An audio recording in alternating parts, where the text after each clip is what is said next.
নমস্কাৰ মই উত্তন ভূঞা আপোনালোকে চাবলৈ আৰম্ভ কৰিছে সত্যৰ এটা নতুন অধ্যায় সত্যত আমি যি কম সঁচা কথা ক'বলৈ চেষ্টা চলাম এইকেইদিন গৌৰৱ গগৈৰ প্ৰসংগ উত্থাপন হৈ আছে গৌৰৱ গগৈ কেন্দ্ৰ কৰি ছ'চিয়েল নেটৱৰ্কিং সাইটত একাংশ লোকে এইটো এটা সাধাৰণ ঘটনা বুলি অভিহিত কৰিবলৈ চেষ্টা চলাইছে একাংশ লোকে এনে ধৰণৰ মত পোষণ কৰিছে যে হিমন্ত বিশ্ব শৰ্মাৰ পত্নীৰ বিষয়ে গৌৰৱ গগৈ অভিযোগ উত্থাপন কৰাৰ পিছতেই গৌৰৱ গগৈৰ বিৰুদ্ধে এনেবোৰ অভিযোগ উত্থাপন কৰিছে হিমন্ত বিশ্ব শৰ্মাই সাধাৰণ ঘটনা বুলি তেওঁলোকে বৰ্ণনা কৰিব বিচাৰিছে আৰু বহুকেইজনে গৌৰৱ গগৈক সমৰ্থন জনাইছে গৌৰৱ গগৈক বিনা কাৰণতে এনে ধৰণৰ ৰাজনীতিৰ মাজত লৈ আহিছে বুলি বিভিন্নজনে মত পোষণ কৰিছে কিন্তু যিসকল লোকে এই ধৰণৰ কথা ভাবিছে তেওঁলোকৰ জ্ঞাততে জনাও এক মহা অভিযোগ গৌৰৱ গগৈৰ বিৰুদ্ধে সৰু অভিযোগ উত্থাপন নহয় এক গুৰুতৰ অভিযোগ উত্থাপন হৈছে দেশৰ সাংবিধানিক সুৰক্ষাৰ প্ৰশ্ন ইয়াৰ লগত জড়িত হৈ আছে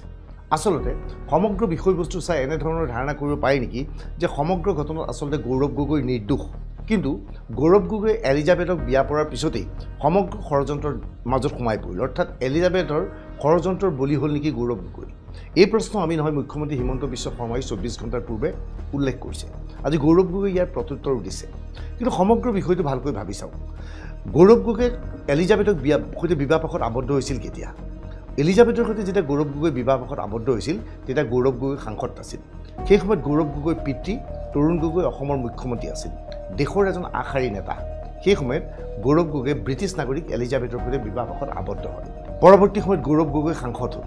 কলিয়াবৰৰ পৰা দুবাৰকৈ সাংসদ হ'ল যোৰহাটৰ পৰা এবাৰকৈ সাংসদ হ'ল সুদীৰ্ঘ দীঘলীয়া যাত্ৰাত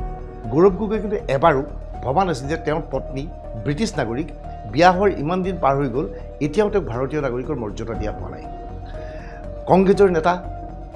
আমি সকলোৱে জানো ৰাহুল গান্ধীৰ মাতৃক সোনিয়া গান্ধী এগৰাকী ইটালীৰ নাগৰিক আছিল কিন্তু বিবাহপাশত আবদ্ধ হোৱাৰ পিছত সোনিয়া গান্ধীয়ে ভাৰতীয় নাগৰিকত্ব লৈছিল কিন্তু সেই কামটো এলিজাবেথে নকৰিলে এলিজাবেথক ভাৰতীয় নাগৰিকত্ব ল'বলৈ গৌৰৱ গগৈৰ ফালৰ পৰা হেঁচা দিয়া হৈছিল নে নাই সেইটো আমি নাজানো তৰুণ গগৈ এলিজাবেথক কৈছিল নে নাই যে তুমি ভাৰতীয় নাগৰিক হোৱা সেই কথাটো আমি নাজানো কিন্তু আমি এটাই কথা জানো যে এলিজাবেথ এতিয়াও ব্ৰিটিছ নাগৰিক এই কথা আমি কোৱা নাই গৌৰৱ গগৈ শেহতীয়াভাৱে ফেচবুক পোষ্ট যোগে এলিজাবেথক সম্বোধন কৰি লিখা এক লেখাত উল্লেখ কৰিছে এলিজাবেথ এতিয়াও ব্ৰিটিছ নাগৰিক এটা প্ৰশ্ন হৈছে এগৰাকী ব্ৰিটিছ নাগৰিক আৰু এগৰাকী ভাৰতীয় নাগৰিকৰ মাজত কি পাৰ্থক্য আছে মূল কথাটো দুইখন দেশৰ নাগৰিকৰ পাছপৰ্টৰ প্ৰসংগটো উত্থাপন কৰা হয় আমি এখন তালিকা সন্মুখত আনিছোঁ যে এগৰাকী নাগৰিক যাৰ লগত যদি ব্ৰিটিছ পাছপৰ্ট থাকে অৰ্থাৎ ব্ৰিটিছৰ যদি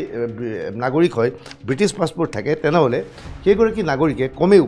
164 দেশত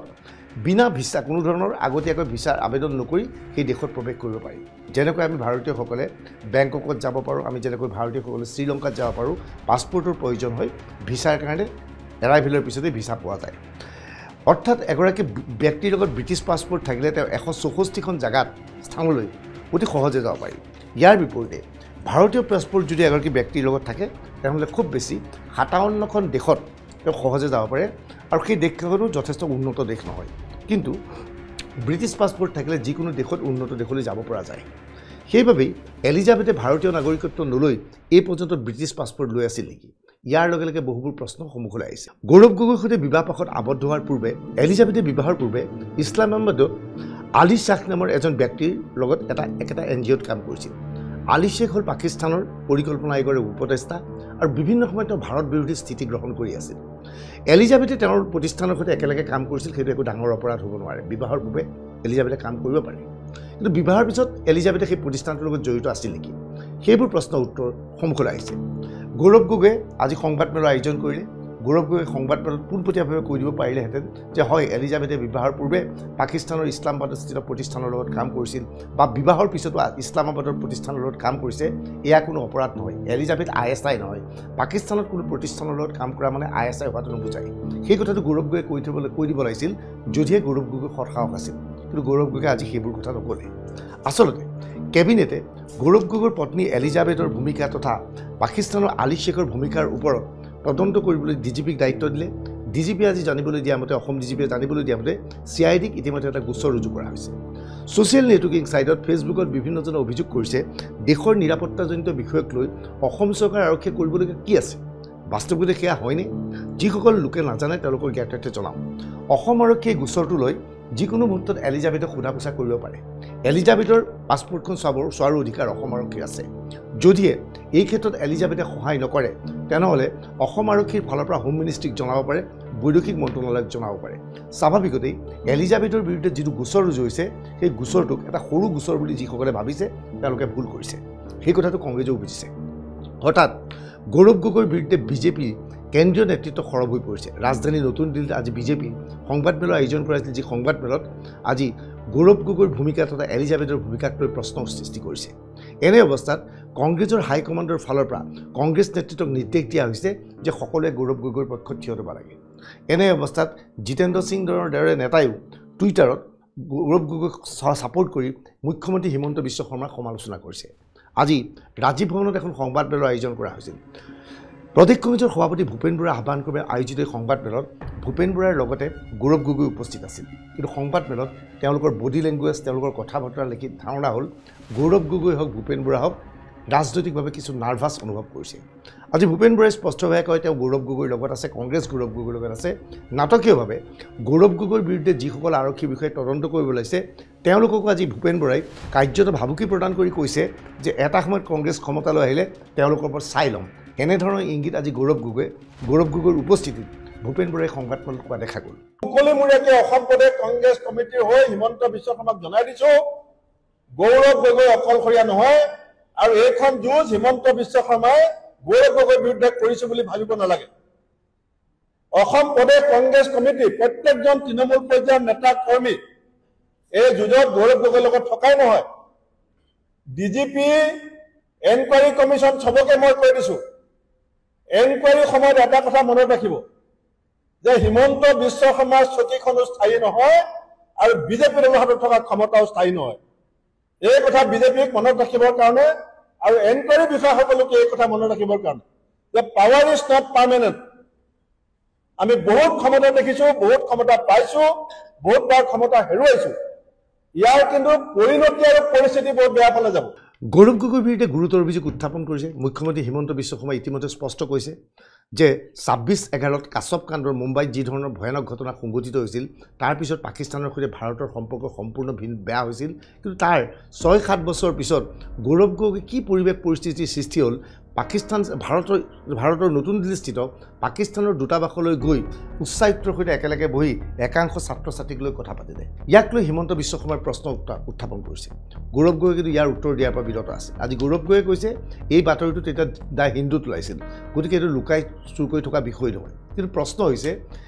ভাৰতৰ এটা শত্ৰু ৰাষ্ট্ৰ পাকিস্তানৰ এজন উচ্চায়ুক্তক এজন সাংসদে লগ ধৰিলে সেই বিষয়ে বৈদেশিক মন্ত্ৰণালয়ক অৱগত কৰাটো প্ৰয়োজন প্ৰশ্ন হৈছে গৌৰৱ গগৈয়ে বৈদেশিক মন্ত্ৰণালয়ক অৱগত কৰিছে বিভিন্ন সময়ত আমাৰ লগত পৰেশ বৰুৱাৰ সাক্ষাৎকাৰ হয় পৰেশ বৰুৱাৰ লগত সাক্ষাৎ হোৱাৰ পিছত আমি আৰক্ষী বা নিৰাপত্তা বাহিনীক আমি কি কথা পাতিছিলোঁ প্ৰয়োজন সাপেক্ষে জনাবলগীয়া হয় এতিয়া গৌৰৱ গগৈয়ে সেইবোৰ কথা জনাইছিলে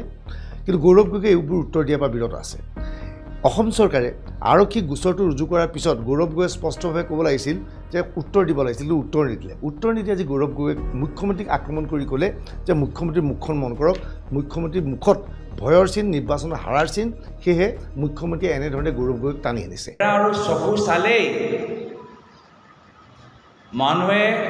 ধৰি লৈছে যে আগৰ সেই সাহস আগৰ সেই আত্মবিশ্বাসটো নাই আৰু মানুহ এইটোৱে মন কৰে যে প্ৰত্যেক দিন তেওঁৰ স্থিতি সলনি হৈছে প্ৰত্যেক দিন তেওঁ নতুন নতুন কথা কয় ছিংগাপুৰত এটা কথা ক'ব অসমত আহি বেলেগ এটা কথাৰ ওপৰত ফেচবুক পোষ্ট দিব আকৌ যোৱাকালি আকৌ বেলেগ তেওঁলোকৰ স্থিতি অসমৰ জনসাধাৰণে দেখিছে যে প্ৰত্যেক দিন মুখ্যমন্ত্ৰী নিজৰ কথাখিনি লাহে লাহে লাহে সলাই আছে স্বাভাৱিকতে মুখ্যমন্ত্ৰী হিমন্ত বিশ্বৰ সংবাদমেল কালি আমি ছ'চিয়েল নেটৱৰ্কিং ছাইটত দেখিছিলোঁ দ্য ট্ৰুথত আমি কালি লাইভ টেলিকাষ্ট কৰিছিলোঁ গৌৰৱ গগৈ সংবাদমেলো আজি ট্ৰুথত লাইভ টেলিকাষ্ট কৰিছোঁ সত্যত লাইভ টেলিকাষ্ট কৰিছোঁ যিসকল দৰ্শকে মন কৰিছে দুইজনৰ মুখখন মন কৰিব কাৰ মুখখনত আচলতে উজ্জ্বলতা হাত পাইছে হিমন্ত বিশ্ব শৰ্মাৰ মুখত উজ্জ্বলতা হাত পাইছেনে গৌৰৱ গগৈৰ মুখত উজ্জ্বলতা হাত পাইছে ইয়াৰ প্ৰশ্নৰ উত্তৰ আমি নিদিওঁ সকলোৰে দৃষ্টি বেলেগ বেলেগ আপোনালোকে ভাবি চাব ইয়াৰ উত্তৰ আপোনালোকে পাব গৌৰৱ গগৈ পত্নীৰ বিষয়ে উত্থাপিত অভিযোগ সংক্ৰান্তত বিশেষ মন্তব্য দিয়াৰ পৰা বিৰত থাকে কেৱল মাত্ৰ কয় যে ৰাইজে এতিয়া হিমন্ত বিশ্ব শৰ্মাক প্ৰশ্ন সুধিছে এই প্ৰশ্নৰ উত্তৰ দিব নোৱাৰি 2026ৰ নিৰ্বাচন হাৰিম বুলি ভাবি এতিয়া অযথা বিতৰ্কৰ মাজত সোমাই পৰিছে হিমন্ত বিশ্ব শৰ্মা এইটোতো স্বাভাৱিক কথা জনসাধাৰণটো প্ৰশ্ন সুধিবই ৰাইজৰ প্ৰশ্ন সোধা অধিকাৰ আছে ইমান দিন তেওঁ এটাও ৰাইজৰ প্ৰশ্ন উত্তৰ নিদিলে 26 চনৰ পিছততো দিব লাগিবই আৰু হেয়া লৈ আজি তেওঁ কথা তেওঁ ব্যৱহাৰ চৰিত্ৰ দেখিলেই মানুহে গম পাই গৈছে যে এওঁ মনৰ ভিতৰত ভয় সোমাই গৈছে এইখিনিতে দুই ধৰণৰ প্ৰশ্ন আছে গৌৰৱ গগৈয়ে বাৰে বাৰে কৈছে ছিংগাপুৰ আৰু ডুবাইলৈ হিমন্ত বিশ্ব শৰ্মা কিয় গৈছিল ছিংগাপুৰ ডুবাইত হিমন্ত বিশ্ব শৰ্মাৰ ভাষ্য বেলেগ আছিল আৰু অসমলৈ ভাষ্য সলনি হৈছিল কংগ্ৰেছৰ এজন নেতাই তেজপুৰত এক সংবাদমেলত আয়োজন কৰি ছিংগাপুৰ আৰু ডুবাইত হিমন্ত বিশ্বই মল খুলিছে বা ধন বিনিয়োগ কৰিছে বুলি গুৰুতৰ অভিযোগ উত্থাপন কৰিছিল এজন ৰাজনৈতিক নেতাৰ আন এজন ৰাজনৈতিক নেতাৰ বিৰুদ্ধে অভিযোগ উত্থাপন কৰাৰ সম্পূৰ্ণ অধিকাৰ আছে স্বাধীনতা আছে আৰু এই বক্তব্যৰ বিৰুদ্ধে ইতিমধ্যে হিমন্ত বিশ্ব শৰ্মাই আদালতত গোচৰ ৰুজু কৰিছে কংগ্ৰেছৰ নেতাজনৰ বিৰুদ্ধে এনে অৱস্থাত গৌৰৱ গগৈৰ পত্নীৰ বিৰুদ্ধে এনে গুৰুতৰ অভিযোগ উত্থাপন কৰিছে গৌৰৱ গগৈৰ বিৰুদ্ধে ভয়ানক প্ৰশ্ন উত্থাপন কৰিছে যে পাকিস্তানৰ উচ্চায়ুক্তক লগ ধৰাৰ পিছতেই গৌৰৱ গগৈয়ে দেশৰ সুৰক্ষা সংক্ৰান্তীয় বহুবোৰ প্ৰশ্ন সদনৰ মজিয়াত উত্থাপন কৰিছিল অসমৰ সাংসদ হিচাপে গুজৰাট সীমান্তৰ বা সাগৰৰ পাৰত ৰাডাৰ আছে নাই সেই প্ৰশ্নটো কৰাটো গৌৰৱ গগৈৰ বাবে প্ৰয়োজনীয়তা নাছিল কিন্তু তৎসত্ত্বেও গৌৰৱ গগৈয়ে প্ৰশ্ন কৰিছিল মেঘালয়ত কিমান ইউৰেনিয়াম আছে বুলি প্ৰশ্ন কৰিছিল ইয়াৰ জৰিয়তে পাৰমাণৱিক শক্তি ভাৰতৰ কিমান আছে সেয়া জানিবলৈ গৌৰৱ গগৈয়ে চেষ্টা কৰিছিল নেকি এইবোৰ প্ৰশ্ন হিমন্ত বিশ্ব শৰ্মাই গৌৰৱ গগৈৰ বিৰুদ্ধে উত্থাপন কৰিছে গৌৰৱ গগৈয়ে আইনী ব্যৱস্থা ল'ম বুলি ইতিমধ্যে কৈছে কিন্তু প্ৰশ্ন হৈছে আজি পৰ্যন্ত গৌৰৱে আইনী ব্যৱস্থা লোৱা নাই কিয় আজি হিমন্ত বিশ্ব শৰ্মাই ইতিমধ্যে তাৎপৰ্যপূৰ্ণ মন্তব্য কৈছে যে গৌৰৱ গগৈ আইনী ব্যৱস্থা গ্ৰহণ কৰিলে আমি ভাল পাওঁ কিয়নো লগে লগে আমি আদালতত গৌৰৱ গগৈৰ সংক্ৰান্তত কিছু প্ৰশ্ন উত্থাপন কৰিব পাৰিম এলিজাবেথৰ পাছপোৰ্টখন আমি চাব পাৰিম গতিকে গৌৰৱ গগৈ আইনৰ কাষ চপাটো ভাল বুলি মুখ্যমন্ত্ৰীয়ে ঘোষণা কৰিছে India is a democratic country everybody can take appropriate action if he goes to the court it will be very good then many matters which today we cannot speak we can speak before the judge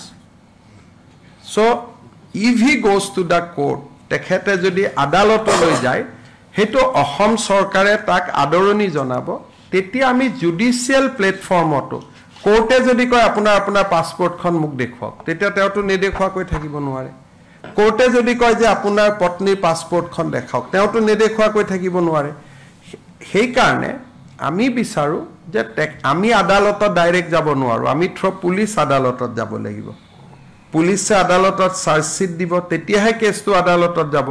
কিন্তু তেখেতে যদি আদালতলৈ যায় if he decide to goes to the court will welcome that and this will expedite the process of inquiry and if in the process if anybody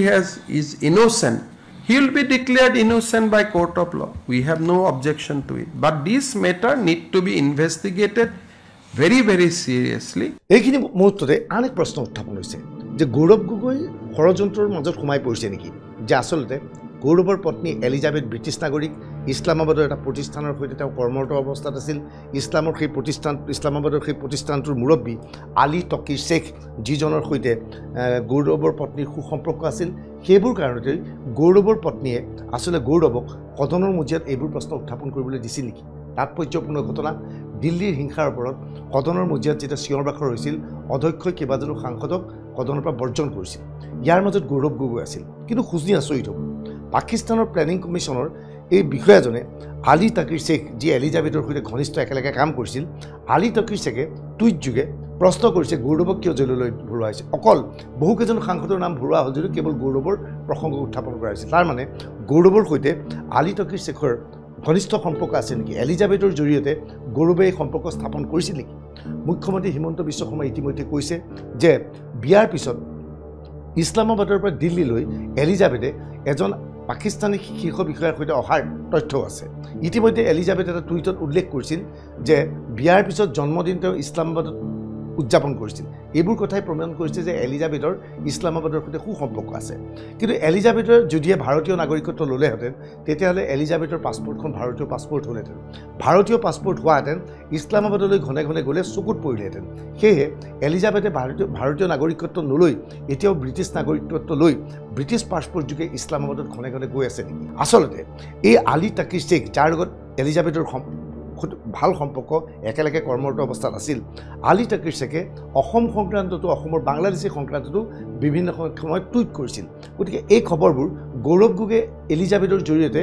এই ব্যক্তিজনক দিছিল নেকি এইবোৰ প্ৰশ্ন এটা উত্থাপন হৈছে He has addressed the MP in the first name. Yes. And that day many people have been expelled but only he was mentioned. It may be coincidence but the MP has to explain. You cannot avoid questions. You have to explain that yes, I know him, I do not know him, but now I cannot say whether he knows him or not. It is for him to explain. Now you see, even Sonia Gandhi has taken Indian citizenship. The leader, the national president of the Congress party, she has also taken Indian citizenship. Now why you have not taken Indian citizenship? মই পুনৰ কৈছোঁ এটা বহুতে প্ৰশ্ন কৰিছে অসম চৰকাৰে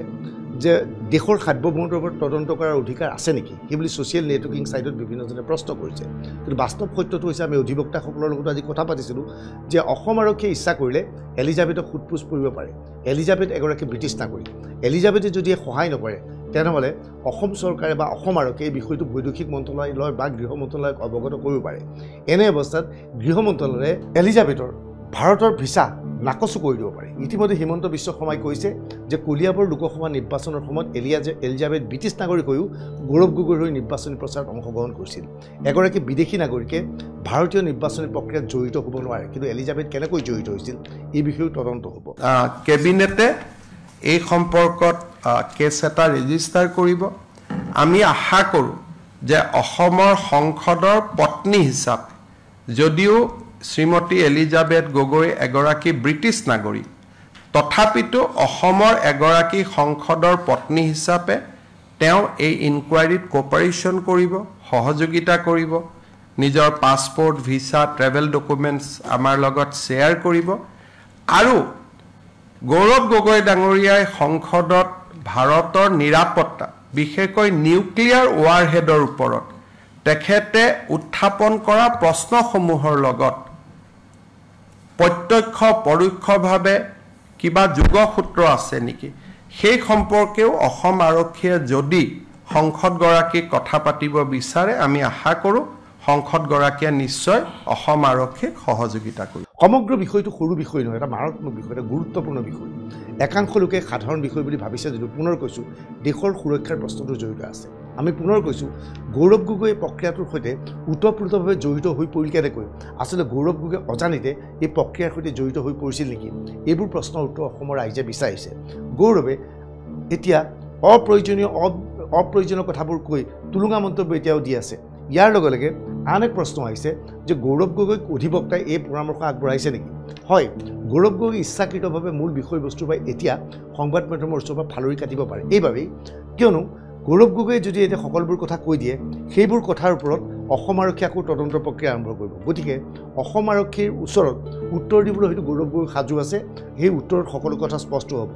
আমি ভাবোঁ গৌৰৱে সকলো কথা স্পষ্ট কৰি দিয়াটো ভাল ইয়াক ল'ৰা ধেমালি কৰাটো উচিত নহয় আৰু যিসকলে ভাবিছে মুখ্যমন্ত্ৰীয়ে ল'ৰা ধেমালি কৰিছে সেয়াও ভুল কথা কিয়নো এইটো এতিয়া কেৱল মুখ্যমন্ত্ৰী হিমন্ত বিশ্ব শৰ্মাৰ বিষয় হৈ থকা নাই বিজেপিৰ বিষয় হৈ পৰিছে আজি বিজেপিয়ে নতুন দিল্লীত সংবাদমেলা আয়োজন কৰি বিষয়টো উত্থাপন কৰিছে হয়তো